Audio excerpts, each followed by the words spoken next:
Video. Sasawa na naman. Video. Totoo. Yung sabi mo. Patay mo na yan. Yung sabi mo. Patay mo na yan. Masungit. Patay mo na yan. Suplado po ang ating artista ngayong gabi. Pagpaumanhin niyo na po mga kaibigan. Patay mo na yan. Anong masasabi mo? Patay mo na yan, bayo ano. Hindi po tayo binigyan ng panahon para makausap ang ating artista. Galit po siya sa mga camera. Pero Tuwa tingnan na po lang natin. Pero tingnan po Tuwa na natin. lang kita. May video. Ay, sorry. Sorry. Pero tingnan po natin kung makakakuha po tayo ng mga behind the scenes. Video nga. Sa mga ginagawa po niya sa buhay.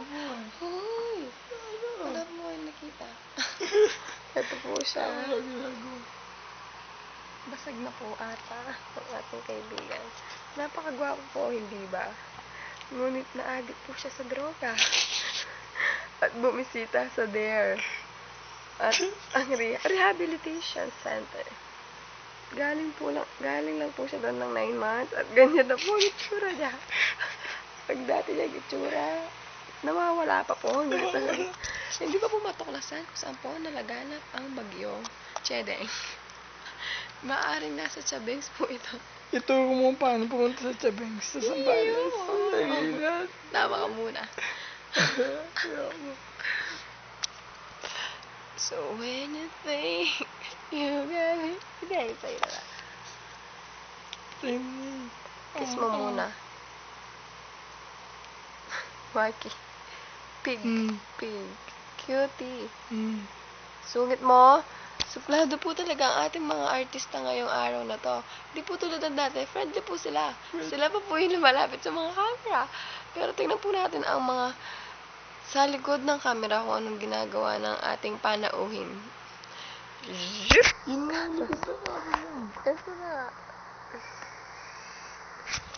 Ayun po ang artist. Ayun po siya. Nakaupo po siya sa isang mesa. Ang video. Thanks mo nang galak yung wire. Yung Tingnan niyo po.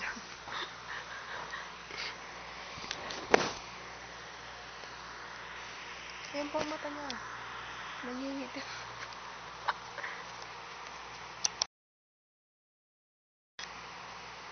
Bob Marley.